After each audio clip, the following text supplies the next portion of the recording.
Ever thought about the life of a young peasant girl who led army to victory and ended up a saint? This is the gripping tale of Joan of Arc, a figure rooted in mystery and fascination. From humble beginnings, she rose to command an army, distinguishing herself not only by her military skills, but by her unwavering faith. Her story doesn't end with her martyrdom. Later, she became St. Joan of Arc, a historical figure of reverence. So, who exactly was this remarkable woman? Born in 1412, in a small village in France, Joan's life was anything but ordinary.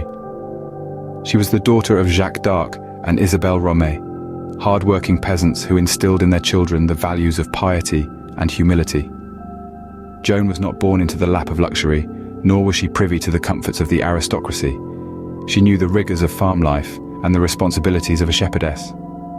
Not much is recorded about Joan's childhood, but it was during these formative years that she claimed to have experienced her first divine visions.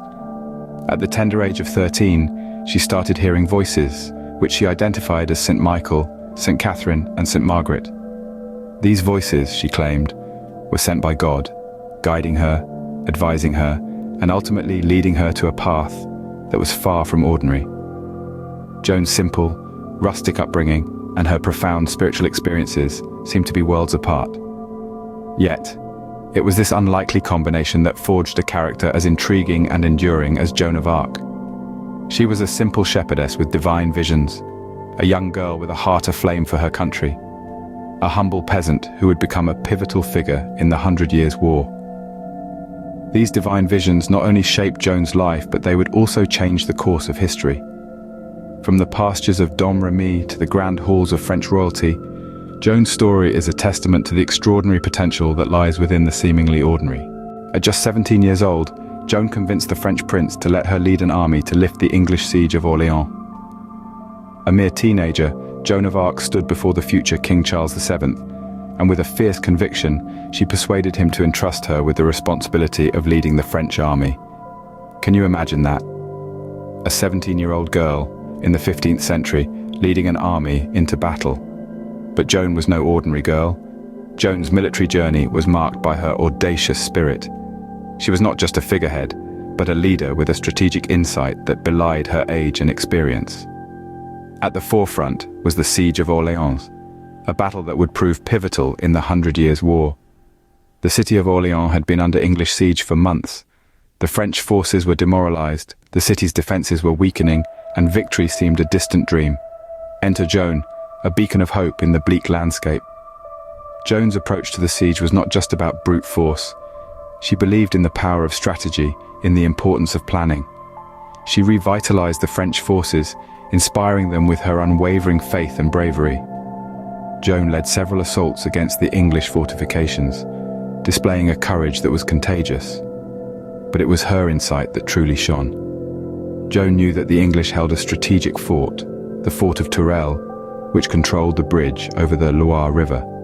She understood that taking this fort would be the key to lifting the siege. Despite the odds, Joan led her troops into a fierce battle at the fort, a battle they eventually won. With the fort under French control, the English were forced to lift the siege. Orléans was free, and Joan became a national heroine. Her strategic acumen and bravery were the sparks that rekindled the French forces' spirit of resistance and marked a significant victory for France. Joan's victory at Orléans marked a turning point in the 100 Years' War, but her journey was far from over. In a tragic turn of events, Joan was captured by the English, put on trial for heresy, and sentenced to death. In the year of our Lord, 1430, Joan was taken prisoner during a skirmish at Compiègne. The Duke of Burgundy, an ally of the English, had her transferred to their custody for a hefty sum. A sad twist of fate for a girl who had once led armies. Charged with over 70 counts of heresy, Joan stood before an ecclesiastical court in Rouen. Her judges were a panel of theologians, scholars and clergy, all under English influence. Among the many accusations, she was reproached for dressing in men's clothes, a necessity for a soldier in those times, and for claiming divine guidance, seen as a direct challenge to the Church's authority. The trial was a spectacle, a farce with a predetermined outcome. Joan, the unlettered peasant girl, was expected to defend herself against a web of theological intricacies. Yet she held her own, answering her accusers with wit and courage. On the 30th of May, 1431, Joan was led to the old marketplace in Rouen. Bound to a tall pillar, she met her end in the flames of a pyre, her last words a cry to her beloved saints. Yet the fire that consumed Joan's body could not extinguish the flame of her spirit.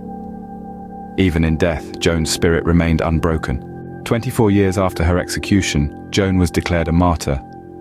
This remarkable turn of events saw her rise from the ashes of her pyre, not in body, but in spirit. The Church, which had once condemned her, now held her in reverence, recognizing her unwavering faith and the injustice of her demise. Her story of bravery and conviction echoed through the ages, touching hearts and minds across the globe. In 1920, more than 400 years after her death, Joan's extraordinary journey from a simple peasant girl to a fearless military leader reached a pinnacle. She was canonized as a saint. Saint Joan of Arc, a beacon of faith, resilience, and determination, was now immortalized, her story etched into the annals of history and the hearts of believers. Joan of Arc, a peasant girl turned military leader, then saint, continues to inspire millions with her courage, faith, and determination.